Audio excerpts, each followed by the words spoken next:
శ్రీ గురుభ్యో నమ. కన్యా రాశి వారికి సప్తమ స్థానంలో శనీశ్వరుడు, అష్టమ స్థానంలో కుజుడు, భాగ్యస్థానంలో రవి, దశమ స్థానంలో బుధుడు, శుక్రుడు, గురువు, వ్యయ స్థానంలో కేతువు ఆరంభ శూరత్వంతో ఆవేశానికి గురయ్యి కొత్త కార్యక్రమాలను ప్రారంభిస్తారు. మధ్య దాకా వెళ్ళిన తర్వాత ఇది మీకు అక్కర్లేనటువంటి విషయాలని, మీకు అవగాహన లేనటువంటి విషయాలని చాలా అంటే చాలా ఆలస్యంగా గ్రహిస్తారు. ఏమీ చేయలేక నిరాశతో కూర్చొనే అవకాశం ఉంటుంది. ఏదైనా కొత్త పని ప్రారంభిస్తున్నప్పుడు వాళ్ళన్నారు, వీళ్ళన్నారని కాదండి. మనకి నిజంగా శక్తి ఉందా? లేదా? మనకి నిజంగా అభిష్టము, ఒక ప్యాషను, ఇంట్రెస్టు ఏదో ఒకటన్నా ఉందా? లేదా? అన్నది గుర్తించుకొని, గ్రహించుకొని మాత్రమే చేయండి. కేవలం ఇప్పుడున్నటువంటి పరిస్థితి కాదు. తరువాత ఒక 5 సంవత్సరాలు, 10 సంవత్సరాలు సొసైటీలో వాళ్ళేమనుకుంటారో, వీళ్ళేమనుకుంటున్నారో, వాళ్ళందరూ వెళ్ళి ఆ నూతిలో దూకుతున్నారు, నేనెళ్ళి దూకలేకపోతున్నానని మీరు బాధపడవలసినటువంటి అవసరం లేదు. మీకు నిజంగా ఆ నుయ్యంటే ఇష్టం, అందులోకి వెళ్ళి దూకాలంటే ఇష్టం ఉంటేనే వెళ్ళండి.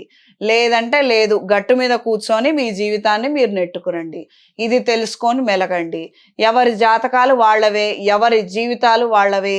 కవల పిల్లలైనా ఒకే నిమిషం తేడాతో పుట్టినా కూడాను ఖచ్చితంగా ఎవరి జీవితాలు వాళ్ళవే. ఒక్కొక్కళ్ళు ఒక్కొక్క కార్యం కోసం పుడతారు. ఇది తెలుసుకొని మాత్రం మెలగండి. కళా సాంస్కృతిక రంగాల్లో ఉన్న వారికి అద్భుతంగా ఉంటుంది. చేసే ప్రయత్నాలలో మంచి అవకాశాలను పొందగలుగుతారు. గుర్తింపుతో కూడినటువంటి కొన్ని సమస్యలను మీరు కొని తెచ్చుకునే అవకాశం ఉంటుంది. మీ ఎదుగుదల చూసి ఏడ్చే వాళ్ళు మీ పక్కనే ఉంటారు.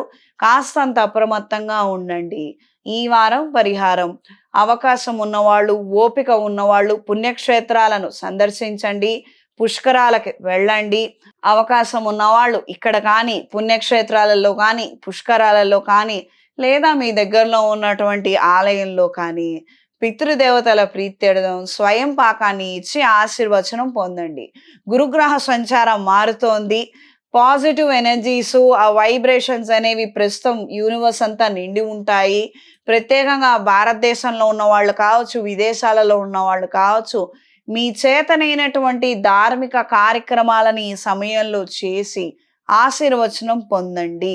పెద్దవాళ్ళ ద్వారా ఆశీర్వచనం పొందడం ద్వారా మంచి ఫలితాలను, మంచి శుభారంభాన్ని మీరు పొందగలుగుతారు. ఈ రాశిలో జన్మించిన స్త్రీలకు ఆరోగ్య విషయాలలో జాగ్రత్తలు అవసరం. అయిన వాళ్ళతో ఘర్షణ పూరితమైనటువంటి వాతావరణానికి మీకు ఏమాత్రం సుముఖత ఉండదు, ఏమాత్రం ఇష్టం ఉండదు. వాళ్ళేదో కొట్టుకుంటే కొట్టుకొని మనకు వచ్చినటువంటి ఇబ్బంది ఏం లేదని చూసి చూడనట్టుగా మిమ్మల్ని లాక్కొచ్చినా కూడాను చక్కగా మీరు అక్కడి నుంచి వాకౌట్ చేసి వెళ్ళిపోతారు. అంటే మీకున్న సమస్యలే మీరు చాలు అన్న అభిప్రాయంతో మీరు ఉంటారు. కొత్త సమస్యలకి ఖచ్చితంగా దూరంగా ఉంటారు. అండ్ ఈ విషయాన్ని మీరు చక్కగా ఇంప్లిమెంట్ చేయగలుగుతారు. ఊరట కలిగించే విషయాలను మీరు తెలుసుకుంటారు. ఈ రాశిలో జన్మించిన వారికి ఈ వారం కలిసొచ్చే రంగు తెలుపు, కలిసొచ్చే దిక్కు పడమర, కలిసొచ్చే సంఖ్య 9.